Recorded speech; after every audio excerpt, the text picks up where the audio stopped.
Salut tout le monde, aujourd'hui on va voir comment construire un plan en offset. Donc l'idée c'est de pouvoir aligner des choses de façon parfaite. Donc par exemple je devais faire un moule comme ceci en 3 pièces, donc la première pièce du dessus qui nous permettait d'imprimer la forme, la deuxième qui était les murs, et la troisième qui était la base.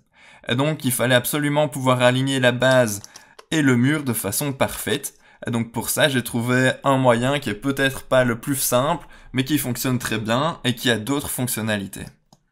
Alors, on va commencer par créer quelque chose de relativement simple. Hop. On va créer un rectangle.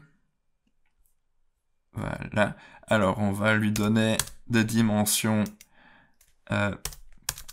paramétriques. Hop. Voilà.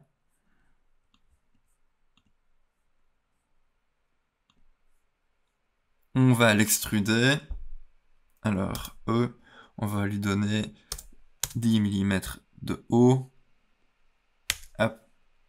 Là-dessus, on va revenir faire des dessins relativement aléatoirement. Hop.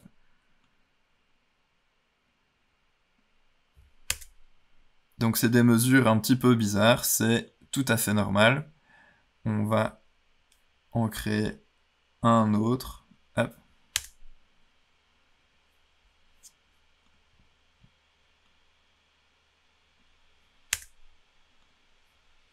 Voilà.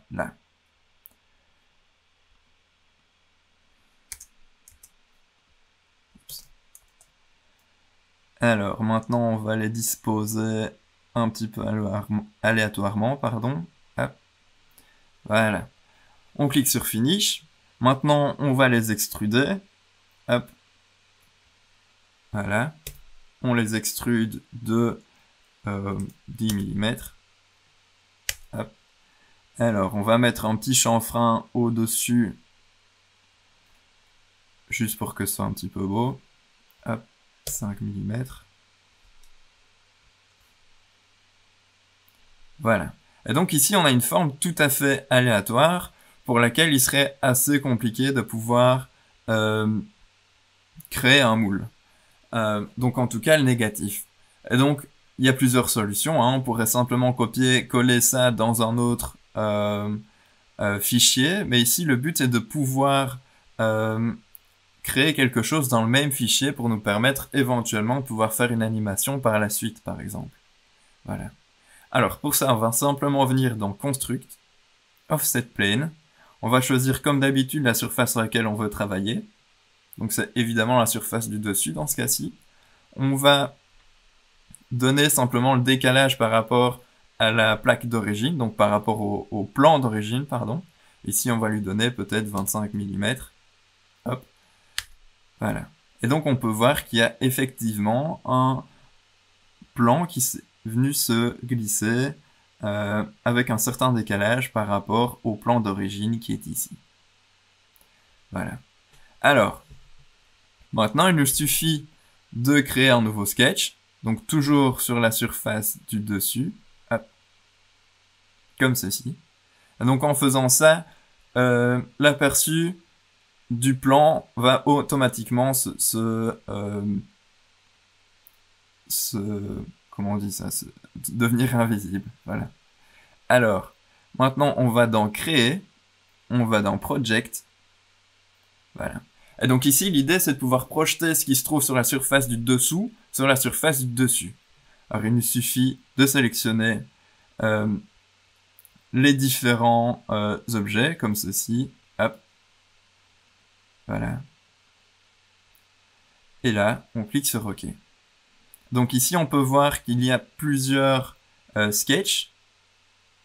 Donc on n'a plus que le sketch 3. Hop. Comme ceci. Voilà. Et donc maintenant, il nous suffit d'extruder ça. Et donc on va lui donner aussi 10 mm. Hop. Donc je rappelle, pour les raccourcis, c'est simplement E pour extrude. Hop. On va revoir les bodies. On va masquer le premier. Et donc on a ici les différents trous. Voilà. Alors, j'ai été un petit peu vite, j'aurais pas dû. Hop. Et donc, Évidemment, pour que ça s'emboîte l'un dans l'autre, il faut créer un petit offset, ici, donc de 1 mm. En général, c'est ce qui marche le mieux pour mon imprimante, donc pour ça, il faut bien connaître la vôtre. Hop. Voilà. Et donc, en gros, on agrandit simplement les trous de façon à ce que les taquets puissent rentrer dedans facilement. Hop. Voilà, on supprime ceux dont on n'a pas besoin. On dit qu'on a terminé le sketch, et puis seulement on extrude, hop, 10 mm. Voilà. On rend visible les bodies, et puis on a notre négatif par rapport à notre positif. Voilà. Donc tout ça est dans le même fichier, ce qui peut nous permettre d'exporter directement les parties séparées, par exemple. Et donc on peut simplement dire que le body 1, on va l'exporter en STL. Oups. On clique sur OK. Et là, on va dire test tuto. Hop. Base. Hop. Pareil pour le body 2. Hop. Save as STL. Et là, on va faire test tuto. Et là, on va dire négatif. Hop. Voilà. Alors, cette option de surface décalée, donc de offset plane, ça nous permet aussi de pouvoir écrire sur des surfaces qui sont sphériques. Donc ça, c'est assez intéressant. Donc pour ça, je vais simplement créer un nouveau sketch. Donc évidemment, un cylindre. Hop. Voilà. On l'extrude. Alors du coup, on revient dans Construct. Hop. On choisit Offset Plane. Voilà, on va prendre n'importe quelle surface. On l'extrude. Hop. On clique sur OK. Alors maintenant, on va créer un sketch sur cette surface-là. Donc, on va dans Nouveau sketch.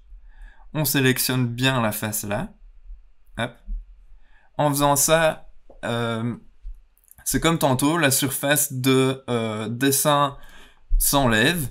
Donc pour nous permettre de pouvoir faire ce qu'on veut dessus, on va créer un texte. Voilà. Alors, on remet ici droit, donc 180 degrés. On va augmenter un petit peu la taille. Hop. Voilà. Ça paraît bien. On termine ici. Alors, on va se remettre dans la vue maison, donc on voit bien qu'on a bien écrit sur un décalage. On va maintenant extruder.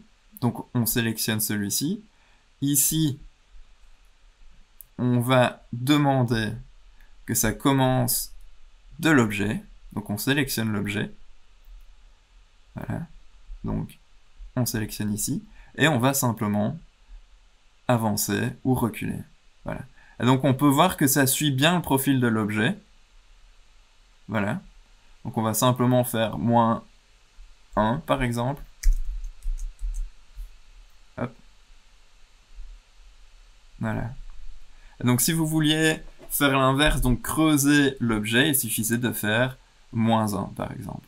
Et donc ici on voit bien que c'est tout en surface et que c'est assez nickel. Voilà.